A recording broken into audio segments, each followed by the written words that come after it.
महाराष्ट्र 24 तास न्यूज, हाक तुमची साथ आमची। नमस्कार, मी रोहित जाधव, महाराष्ट्र 24 तास न्यूजमध्ये आपलं सर्वांचं सहर्ष स्वागत। पाहूयाच्या ठळक घडामोडी। तर आज धरणगुट्टी या ग्रामपंचायतीमध्ये ग्रामसेवक प्रशिक्षण केंद्र गारगोटी मौनी विद्यापीठ यामध्ये प्रशिक्षणासाठी आलेले ग्रामपंचायत अधिकारी सिंधुदुर्ग, रत्नागिरी, रायगड तिन्ही जिल्ह्यांमधून 46 प्रशिक्षणार्थी आमच्या प्रशिक्षण केंद्रात आले होते आणि 45 दिवसाच्या या अभ्यासक्रमामध्ये त्यांना एक ग्रामपंचायत व्हिजिट हा एक प्रशिक्षणाचा भाग होता। त्या अनुषंगानं आज आम्ही शिरोळ तालुक्यातील धरणगुट्टी ग्रामपंचायतीमध्ये आलो आणि ग्रामपंचायतीमध्ये प्रशिक्षणार्थी ग्रामपंचायतीमध्ये कडून आतापर्यंत ग्रामपंचायतीने मिळवलेले विविध पुरस्कार,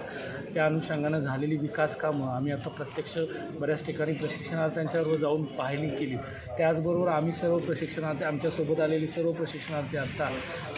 ग्रामपंचायत व्हिजिटमध्ये आता ग्रामपंचायतीमध्ये जे पुरस्कार मिळवले, कशा पद्धतीने मिळवले, कशा पद्धतीनं ग्रामपंचायत या स्तरावर पोचली, या सगळ्यांचा एक प्रशिक्षणाचा भाग म्हणून आम्ही प्रशिक्षणार्थी मला वाटतं गेले 2 तास या ग्रामपंचायतीमध्ये आहोत आणि मला वाटतं निश्चितच या आमच्या प्रशिक्षण केंद्राच्या वतीनं आम्हाला सुद्धा अभिमान वाटतो की आमच्या कोल्हापूर जिल्ह्यामध्ये अशा प्रकारचे ग्रामपंचायती ज्या राज्यस्तरीय विविध पुरस्कार मिळवतात आणि प्रशिक्षणार्थ्यांना एक आम्हाला या सगळ्या प्रशिक्षणाचा उपयोग घेऊन की ज्या ग्रामपंचायतीमध्ये जाणार आहेत त्या ठिकाणी निश्चितच कामाच्या ठिकाणी त्याच्यात सकारात्मकता वाढण्यासाठी आणि त्यांना जे प्रत्येक ग्रामसेवक आलेले आहेत, संबंधित ग्रामपंचायत अधिकारी आले आहेत, त्यांना प्रत्येकाला जे ग्रामपंचायत मिळणार आहे त्या ठिकाणी निश्चितच या सगळ्या प्रशिक्षणाचा किंवा या सगळ्या आजच्या भेटीचा निश्चित उपयोग होईल असं मला वाटतं। ग्रामसेवक प्रशिक्षण केंद्र मौनी विद्यापीठ यांनी आमची ग्रामपंचायत व्हिजिट एक अरेंज केली होती आणि त्यानिमित्ताने आम्ही कोल्हापूर जिल्ह्यातील शिरोळ तालुक्यातील धरणगुट्टी या गावी आलेलो आहे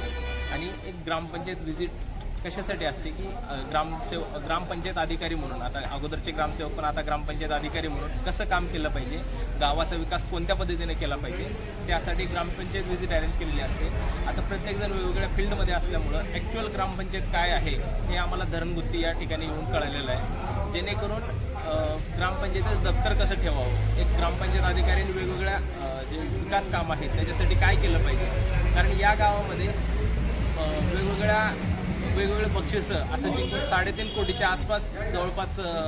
बक्षिसं जिंकलेली आहेत आणि ते विकास कामामध्ये यूज केलेलं आहे आणि त्यानुसार जी लोकसहभाग आहे, लोकसहभागातून जे कामं आहेत ते वेगवेगळे कामं त्यांनी केलेले आहेत। गावची गावदेवी मंदिर आहे, त्याच्यानंतर त्यांनी गावदेवी मंदिराकडेच यात्रा एक अरेंज केलेली आहे, यात्रेतून सुद्धा निधी जमा होतो, त्याचं व्यवस्थापन करून त्या निधीतून अजून विकास कामं कशी साधता येतील ऑन पेपर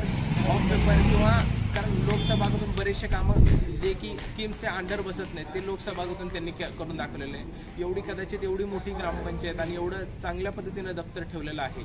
जे प्रॉपर रेकॉर्ड ठेवलेलं आहे, त्याबद्दल खरंच आम्हाला मौनी विद्यापीठाने या ठिकाणी आणलं, त्याबद्दल खरंच मनपूर्वक धन्यवाद।